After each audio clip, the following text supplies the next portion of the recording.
In the Gospel of John, a Roman soldier pierces the side of Jesus Christ with a spear to confirm his death. That single act, briefly described in just one verse, would give birth to one of the most mysterious and contested relics in human history. Over centuries, this spear would be credited with divine power, blamed on the rise and fall of empires, and sought by men who believed destiny itself could be controlled. This object is known as the Holy Lance. But before we can understand why this object inspires so much fear, devotion, and obsession, we need to answer a more basic question. What exactly is a relic? Why would a piece of metal, old and broken, be treated as sacred and even powerful? What is a relic? In Christian tradition, a relic is an object physically connected to a holy figure, saint, or sacred event. These items are preserved not for their material value, but for what they represent, a tangible link between the human world and the divine. Among the major religions, Christianity, almost exclusively in Roman Catholicism and Buddhism, have emphasized the veneration of relics. Relics are traditionally divided into three categories. First-class relics are physical remains of a saint, such as bones or blood. Second-class relics are objects a saint used or wore during their lifetime. And third-class relics are items that have simply touched a first-class relic. Several such legendary relics are associated with the Arma Christi, or weapons of Christ, the instruments linked to Christ's passion. These include the holy sponge, which was raised to Christ's lips as he hung on the cross, the holy nails, believed to have been driven through his hands and feet during the crucifixion, and the holy lance, which pierced the side of Jesus as recorded on the Gospel of John. According to the Gospel of John, a Roman soldier pierced Jesus Christ's side with a spear to confirm his death. Tradition later identified the spear as the Holy Lance. Because of this association, the Lance of Destiny is considered a relic, specifically a Passion relic. But here's the asterisk. Unlike other relics, the Lance of Destiny does not exist as a single, universally accepted object. Multiple lances across Europe and the Middle East have, at different points in history, been claimed to be the spear that pierced Christ's side. Each carries its own tradition, its own chain of custody, and its own supporters. But none can be definitely proven authentic. For that reason, the Church has never dogmatically declared any surviving lance to be the Holy Lance. Belief in its authenticity is not required, nor is it a matter of doctrine. Instead, the lance exists in a strange in-between space, recognized as a relic by tradition, yet surrounded by historical uncertainty. And it's precisely this uncertainty that transformed the Lance of Destiny from a religious object into something more, a symbol of divine authority, legitimacy, and power. One that emperors, kings, and conquerors would obsess over for centuries. The piercing of Christ's side during the crucifixion is related in the Gospel according to John 19:33-34. But when they came to Jesus and saw that he was already dead, they did not break his legs.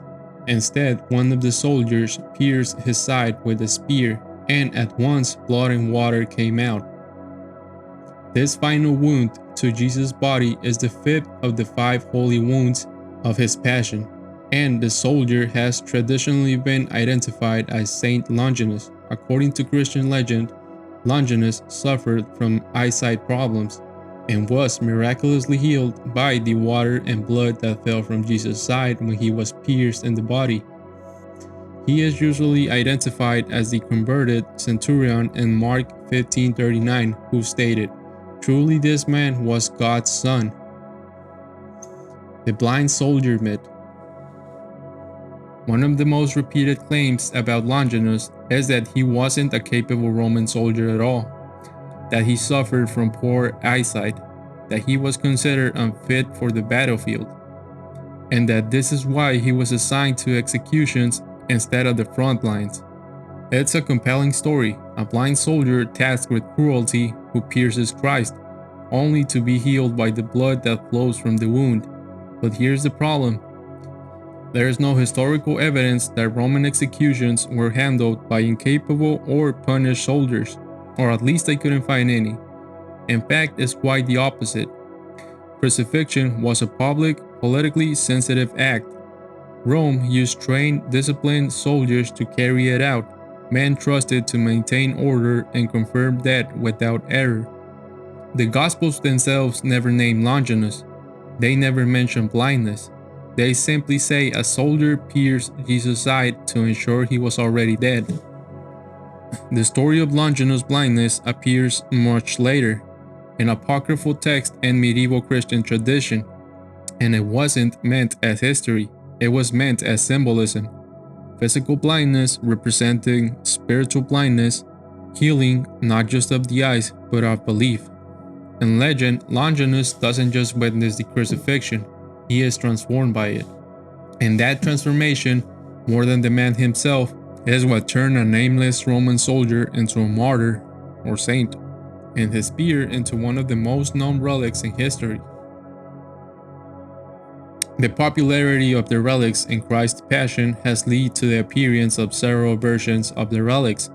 At one time, there were estimated to be around 30 nails associated with Christ's crucifixion, and that the Lance of Longinus is similar in that there are several countries to claim to hold the sacred spear.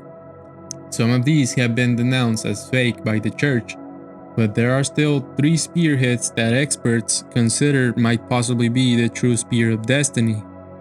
One example comes from Armenia, where there is a spearhead said to be the Holy Lance on display at the Museum of Manogian, enshrined in a 17th century reliquary. While the artifact looks quite old, the earliest reference from it comes from the 13th century manuscript, leaving roughly 1200 years unaccounted for. The earliest references I have found to the history of the lance used at the cross is that in the departure of Lady Mary. Okay, so this is around 33 AD.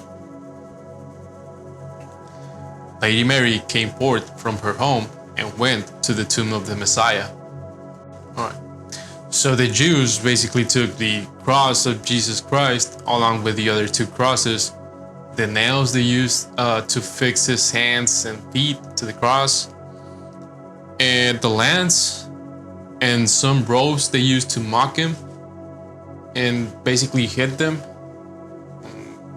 I don't know what else happened with them, honestly. So, look, here's the thing, dude. I kind of gave up on the idea of tracing the land's exact whereabouts because the deeper you go, the more clear it becomes that the lance has been around quite a lot. Everybody had one, dude. It was just a flex.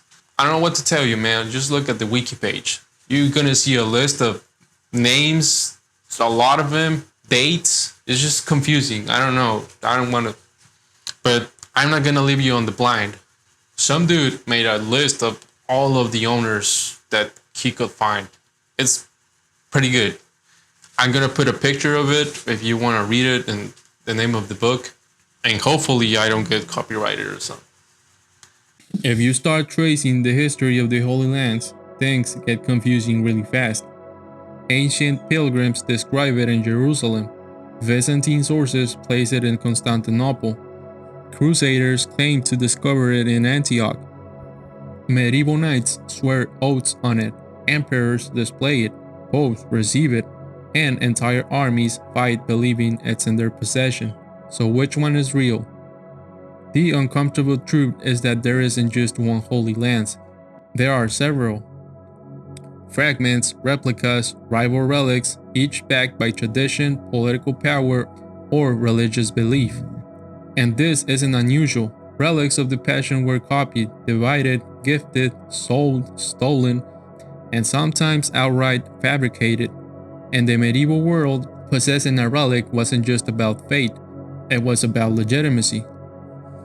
To avoid getting lost in an endless web of names, dates, and conflicted accounts, this video will focus only on the most influential and historically significant versions of the Holy Lance, the Lance of Bagar Shabat in Armenia.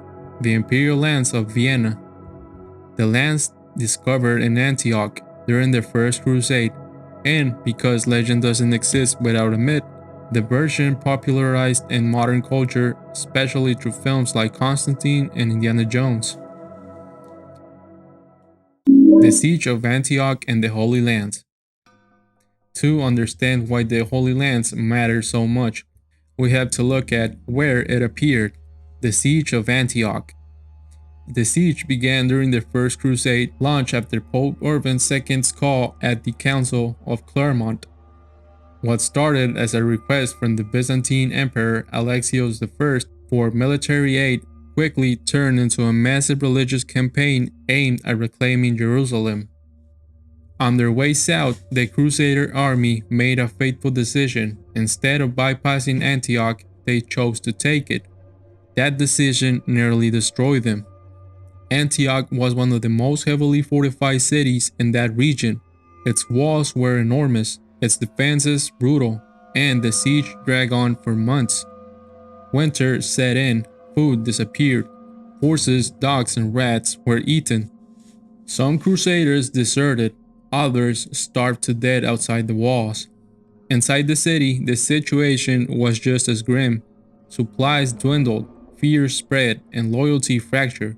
Antioch was a city divided religiously, politically, and ethnically, and that division would ultimately seal its fate. In June of 1098, Antioch finally fell, not through brute force but betrayal. An armorer named Phytus secretly opened the tower gate of Bohemond of Taranto, allowing Crusader forces to slip into the city under cover of night. What followed was a brutal sack. Thousands were killed. Antioch was taken. But the victory was short-lived. Almost immediately, a massive Muslim relief army led by Carbuga of Mosul arrived and surrounded the city. Now the Crusaders were trapped inside Antioch, starving again, exhausted, and facing annihilation. Morale collapsed. Many believed the expedition was over. And that's when the Holy Lance enters the story. According to Crusader accounts, a monk named Peter Bartholomew claimed to receive visions from Saint Andrew, who told him that the spear which pierced Christ's side was buried beneath the church of Saint Peter in Antioch. After days of fasting and prayer, the Crusaders dug beneath the church and claimed to find the lance. But not everyone believed it. Several leaders, including Bohemond and even the papal legate, Bishop Adhemar, suspected fraud. Some later sources openly accused Peter Bartholomew of planting the relic, but belief, not proof, was what mattered. The discovery transformed everything. Carrying the Holy Lance, the Crusaders marched out of Antioch to face Carbuga's army. Against all expectations, they won. The besiegers fled. Antioch was secured. Whether the lance was authentic or not remains debated, but its effect is undeniable. In the darkest moment, the belief that they held the weapon of Christ's passion gave the Crusaders the will to fight and survive. With the proliferations of Peter's visions and his attacks on the memory of Bishop Adhemar, who died in 1098, who had never believed Peter's claims, people began to doubt the visions and challenge the authenticity of the Holy Lance. When Peter submitted himself to the ordeal by fire to test the validity of his claims, he was fatally burned, and the Holy Lance was discredited. The Armenian Holy Lance, Bagar Shapat y Gegard. At some point, I had to give up tracing the Holy Lance through every single country, because by then, it's already everywhere. Instead, it makes more sense to focus on the lances that actually matter. One of the oldest and most enduring of these claims comes from Armenia. Today, the Holy Lance is preserved in Bagar Shapat, the spiritual heart of the Armenian Apostolic Church, at the mother seat of the Holy Ekniatzen. But for centuries before that, this relic was kept in a dramatic mountain monastery known as Gegardavank, a name that literally means Monastery of the Lance. Originally, the site was called Cave Monastery, because many of its churches and chapels were carved directly into solid rock. It wasn't until the 13th century that the monastery took the name of Gegard, a strong hint at just how central the relic had become to the site's identity. According to Armenian church tradition, the lance that pierced Christ's side, described in the Gospel of John, was brought to Armenia in the 1st century by the apostle Thaddeus, one of the original disciples of Jesus. Along with Saint Bartholomew, Thaddeus is venerated as the first enlightener of Armenia. This tradition carries enormous weight in the Armenian Christianity, especially since Armenia became the first nation in history to adopt Christianity as a state religion in 301 AD. What's interesting is that the Armenian tradition does not portray the lance as a relic of conquest of political power, as it sometimes appeared in Western medieval legend, but rather as a missionary relic carried by an apostle to establish the faith itself. From a historical standpoint, the earliest written reference of the Armenian Holy Lance appears much later, in a 13th century Armenian manuscript titled Holy Relics of Our Lord Jesus Christ. That manuscript describes a spear kept in Armenia in a way that closely matches the relic later associated with Gegard Monastery. From that point on, Armenian writers consistently referenced the lance as a sacred object tied to Saint Thaddeus. By the mid-1200s, the lance was important enough that Prince Prosh, a local noble, commissioned a special reliquary for it in 1278. A new ornate silver reliquary, still used today, was created in 1687, copying the original inscription word by word. By this point, the relic's importance wasn't just spiritual, it was cultural, political, and symbolic. In 1655, the French traveler Jean Tavernier became the first known Westerner to document seeing the Armenian Holy Lance. He even reproduced an illustration of it in his travel writings, giving us one of the earliest known non-Armenian visual records of the relic. The lance didn't remain untouched by history. During periods of war and instability in the late 18th and early 19th centuries, it was temporarily moved out of Armenia for safekeeping, including time spent in Georgia. Eventually, it was returned and placed under the protection of the Armenian Church. Since the early 19th century, the lance has been kept at Etniatin, where it remains today. Unlike some other relics, it is not permanently on public display. Instead, it is brought out only for rare and highly symbolic occasions, such as the blessing of the Holy Muron, which is celebrated every 7 years. The sacred oil used in Armenian baptism and consecrations. This restricted use adds to its aura and mystery.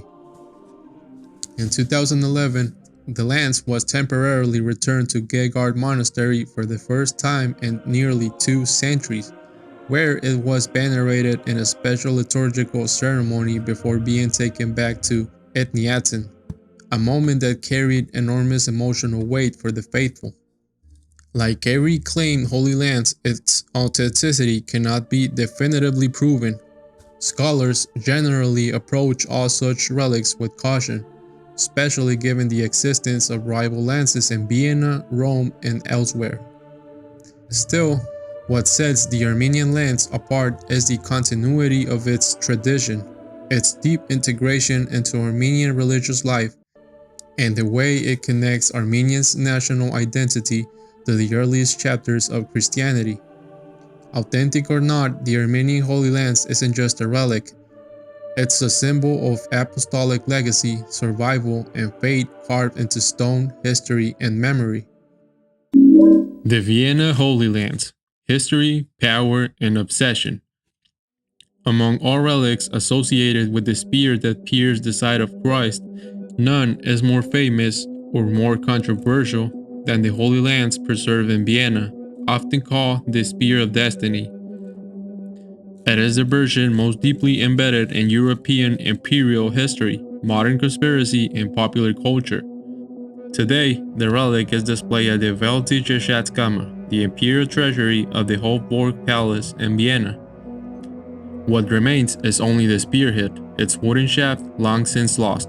The blade itself is fractured, held together by bands of silver and gold, giving it an appearance unlike any other surviving lance.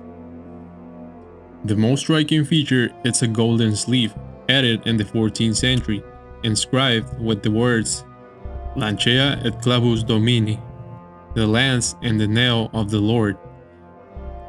This inscription affirms a belief that will shape centuries of imperial ideology, that a nail from Christ's crucifixion has been incorporated directly into the spear.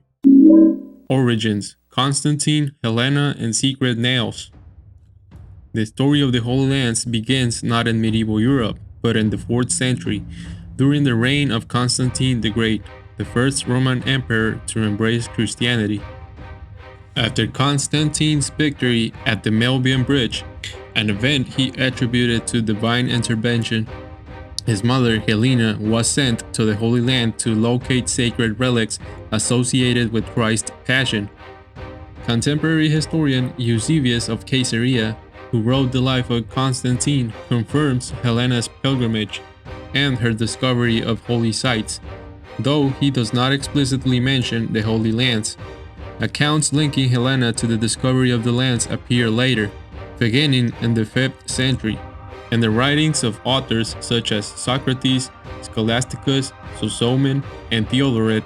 These sources describe versions and miracles used to identify sacred objects, including the lance, the true cross, and the nails of the crucifixion. Modern historians generally agree that these accounts are legendary rather than factual, but their influence was immense.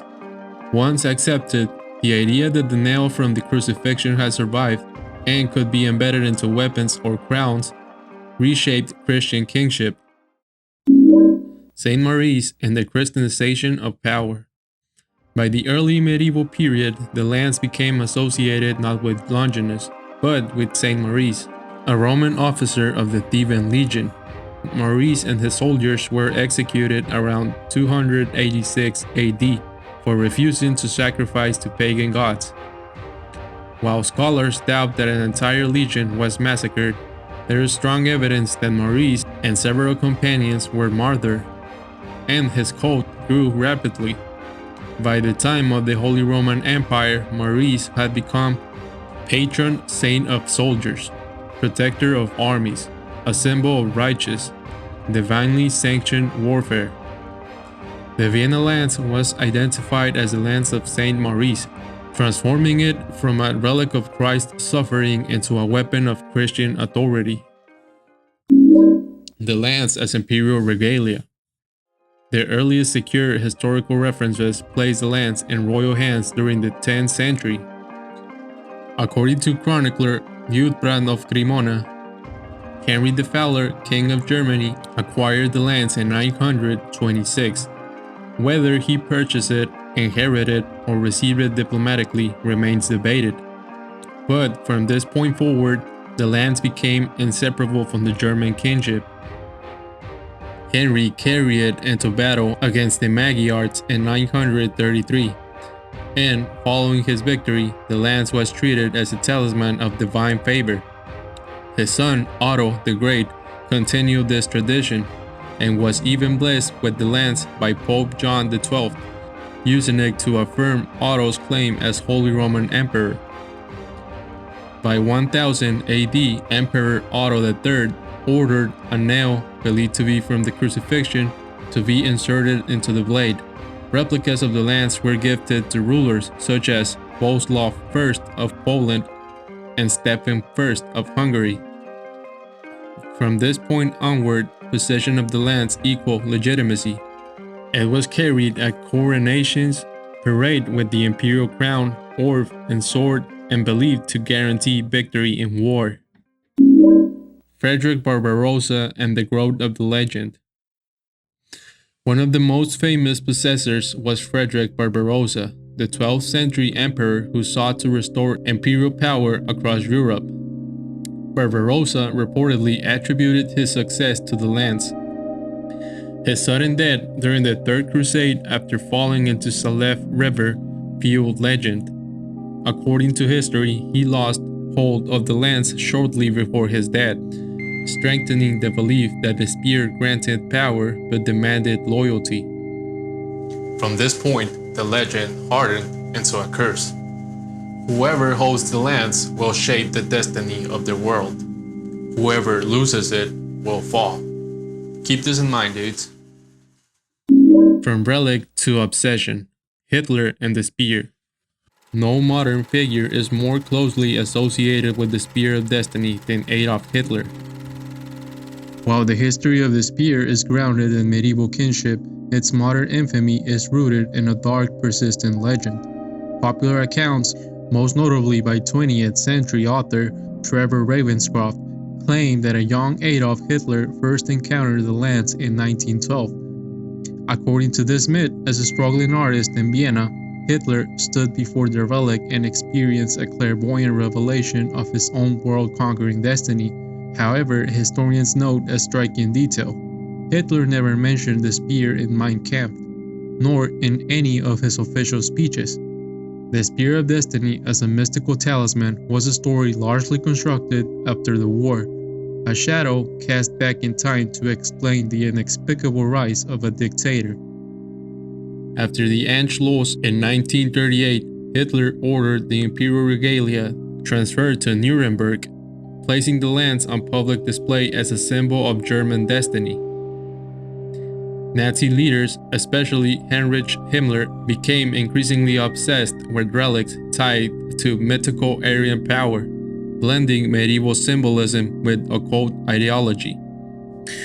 It is important to note that many claims about Nazi occult practices come from post-war authors and should be treated cautiously. However, there is no doubt that Heinrich Himmler valued the lance as a symbol of legitimacy and continuity, linking his regime to emperors like Charlemagne and Barbarossa. Adolf Hitler is often portrayed as a purely political figure, a demigod fueled by ideology and ambition. Yet, beneath the surface of National Socialism ran a darker current, a fascination with myth, symbolism, and a distorted vision of history that blurred the line between propaganda and belief. While Hitler himself was not a practicing occultist in the traditional sense, or at least that is what I found, dude. I don't know. Maybe he was. Who knows? He understood the psychological power of myth.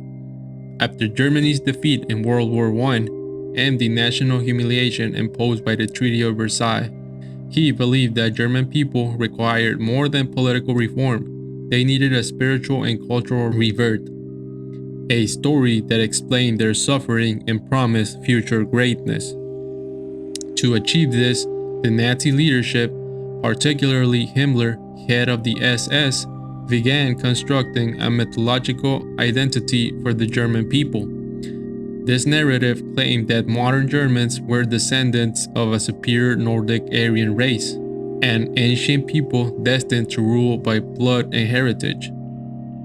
History, archaeology, folklore, and pseudoscience were selectively reshaped to support this worldview. This ideology was not imposed overnight. It was introduced gradually to the school curriculum, youth organizations like Hitler's Youth, party rallies, newspapers, and SS publications. Over time, myth became normalized as history. Hitler, Christianity, and the search for something older. Although raised Catholic, Hitler grew increasingly hostile towards traditional Christianity, as it conflicted with Nazi racial ideology. Publicly, the regime promoted a sanitized version known as positive Christianity, stripped of its Jewish origins and molded to serve the state. Privately, figures like Himmler viewed Christianity as a foreign imposition that had weakened the German spirit. Himmler, far more than Hitler, was deeply immersed into the occult. He believed that Christianity had appropriated symbols, rituals, and sacred concepts from ancient Germanic and Teutonic pagan traditions. His goal was not merely political dominance, but the creation of a new belief system rooted in blood, ancestry, and destiny. To support his vision, Himmler founded the Ahnenerbe, an SS-backed institute tasked with researching and often fabricating evidence of ancient Aryan supremacy. Its members conducted expeditions, wrote historical studies, and selectively interpreted myths to build what was effectively a fantasy prehistory of the German nation. The three relics of power. Within the mythic framework, three ancient relics took on enormous symbolic importance: the Ark of the Covenant, the Holy Grail, and the Holy Lance, later known as the Spear of Destiny. Heinrich Himmler believed, at least symbolically, that possession of such relics represented divine legitimacy and destiny.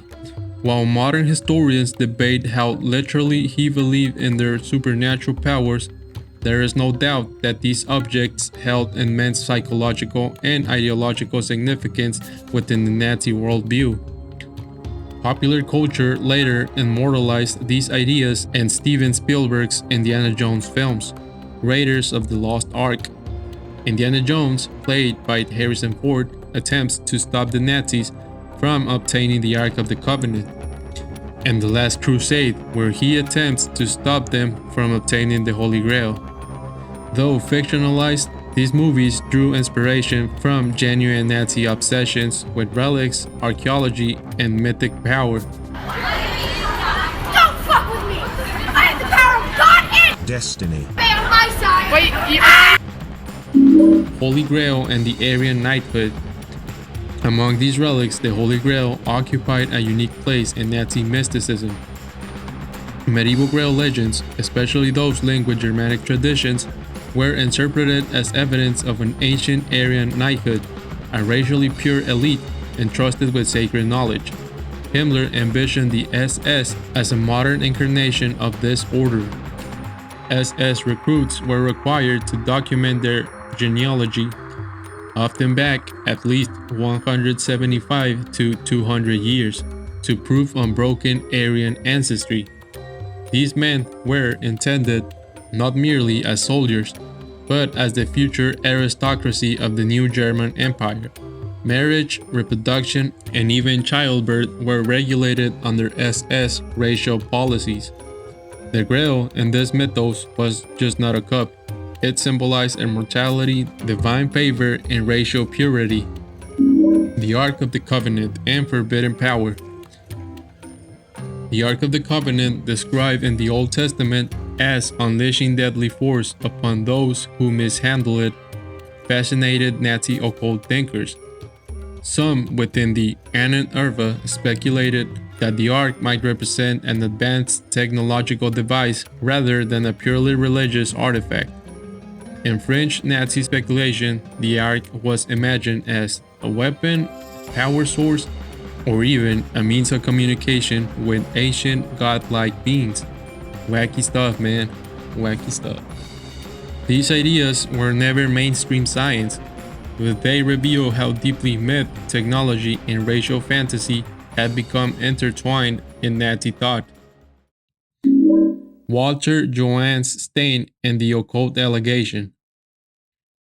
A figure often cited in occult narratives of the Third Reich is Dr. Walter Joanne Stein, a medieval historian associated with Rudolf Steiner's anthroposophical movement. According to later accounts, Stein believed Nazi leadership was influenced by the occult ideas and claimed Hitler experimented with altered states of consciousness while studying medieval mysticism. However, historians caution that many of these claims come from post-war sources, as I said before, particularly Trevor Ravenscroft's The Spear of Destiny, a book that blends fact, hearsay, and mystical interpretation.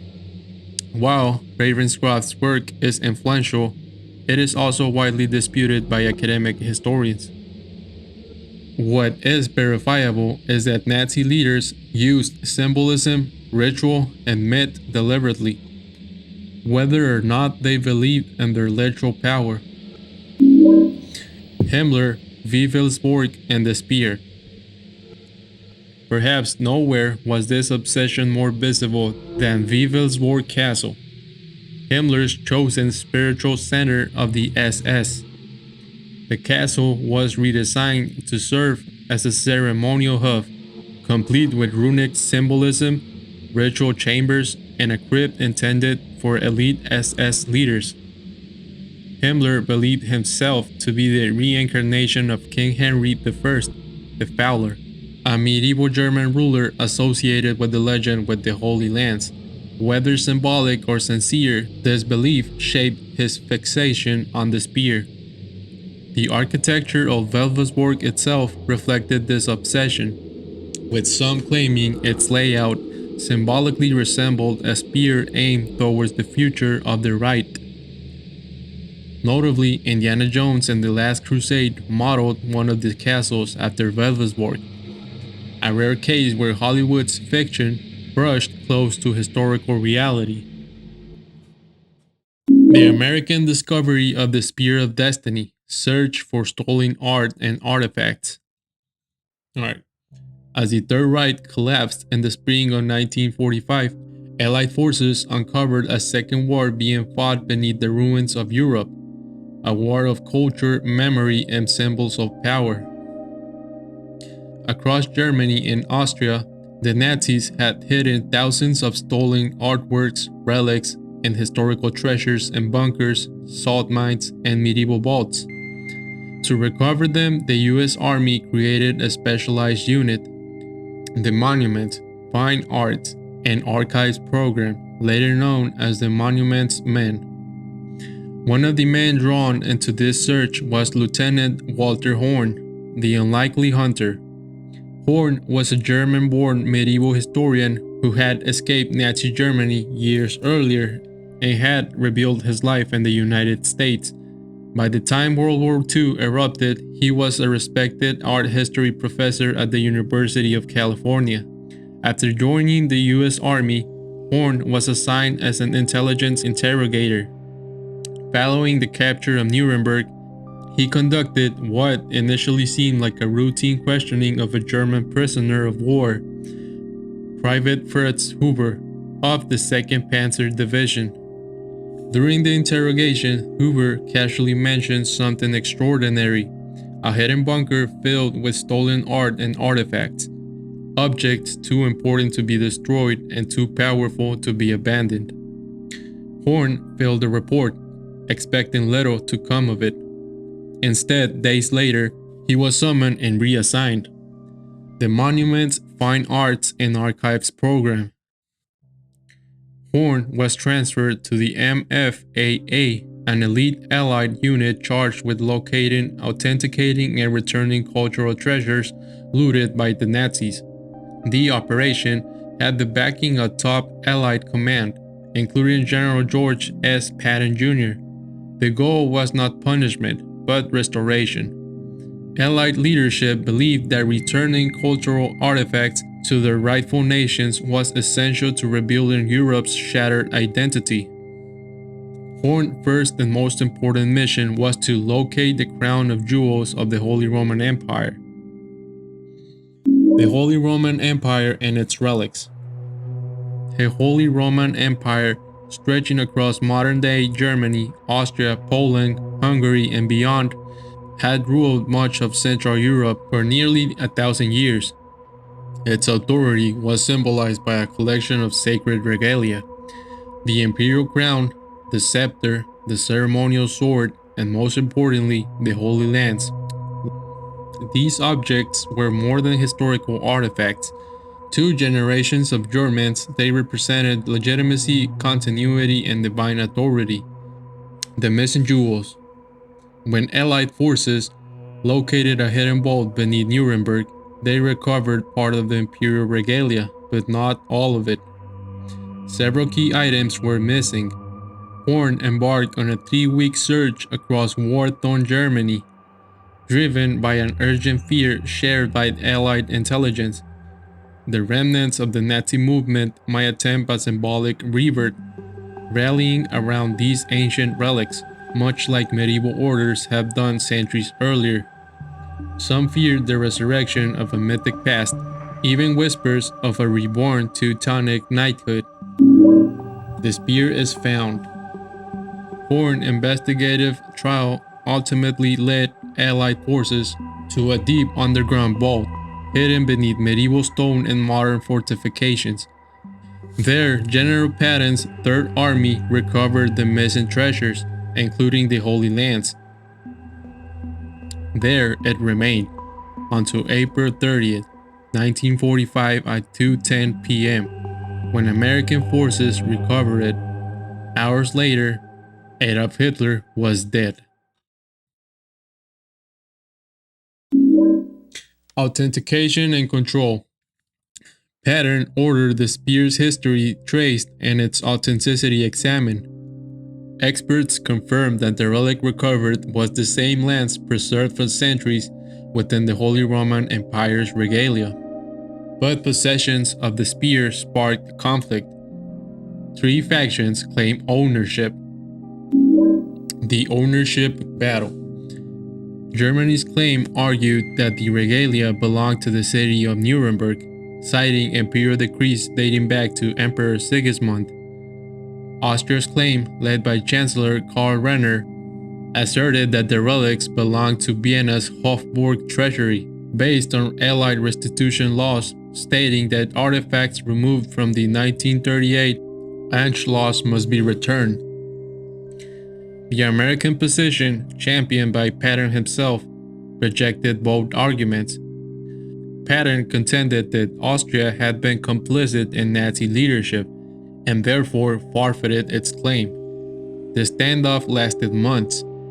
Only when General Dwight D. Eisenhower personally ordered restitution did Patton agree to release the spear. Patton dead and the legend. General George S. Patton Jr., the only American commander known to openly believe in the legend of the spear, was seriously injured in a car accident on December 9 of 1945. He died 12 days later. Within 3 weeks of his death, on January 6, 1946, the Spear of Destiny was returned to Vienna. To some, the sequence of events was coincidence, most likely. To others, it fulfilled the ancient legend that those who possess the spear rule by fate, and those who lose it perish. Today, the object known as the Holy Lance, or Spear of Destiny, rests behind the glass of the Weltliche Schatzkammer, the imperial treasury of Hofburg Palace in Vienna, Austria. It is displayed in the same treasury where Adolf Hitler is known to have seen it as a young man, decades before it would become bound to his rise and fall. What remains is not a complete weapon, but a fragment of iron history. A spearhead reinforced with silver and gold bands, inscribed with words identifying it as the nail of our Lord. A small metal pin, long believed to be the nail from the crucifixion, is embedded within it. Over centuries, emperors altered and reinforced the relic. Henry IV in the 11th century, Charles IV in the 14th century, each leaving their mark, and perhaps their belief upon it. Modern scientific testing has complicated the legend. Metallurgical analysis conducted in the early 2000s suggests the spearhead most likely dates back to the 7th century AD, far later than the time of Christ. The Hofburg Museum itself does not claim it to be the actual lance used in the crucifixion, only that it is the same relic recovered by emperors for nearly 1,000 years. And yet the question remains. Hitler never obtained the Holy Grail. He never found the Ark of the Covenant. But the spear, this one object, did fall under Nazi control, was hidden as the Reich collapsed, and was recovered by American forces in the final days of the war.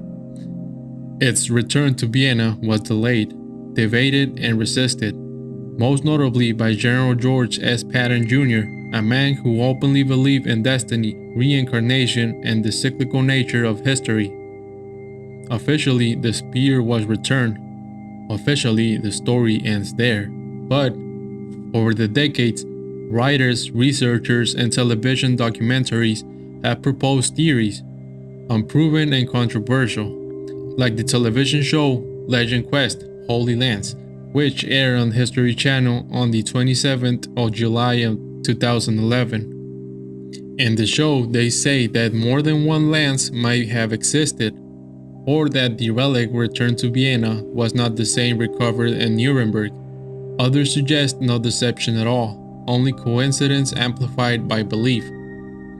There is no hard evidence that the authentic spear was hidden away, smuggled into the United States, or lost to history. There is also no definitive proof that the relic displayed in Vienna is the weapon that pierced Christ's side. What is certain is this: for centuries, rulers believed that possession of the spear meant authority, legitimacy, and faith itself. Empires rose while it was carried before armies. Empires fell when it was lost. Whether the Spear of Destiny is a divine relic, a medieval artifact, or a very powerful symbol ever mistaken for one, its true power may have never been supernatural at all, but psychological. Because as long as humans believed that destiny itself could be held in their hands, they would continue to search for it. And perhaps that is the real curse of the spear. Alright, dude. Was that too corny? I think it was. But anyways, that's the basic idea of the channel. We're gonna talk about cool mystical shit, I guess. And hopefully you stick around and subscribe. And leave some comments, man. I do appreciate those. Some ideas and what you like to see next, I guess. But that's all for me, folks. See ya.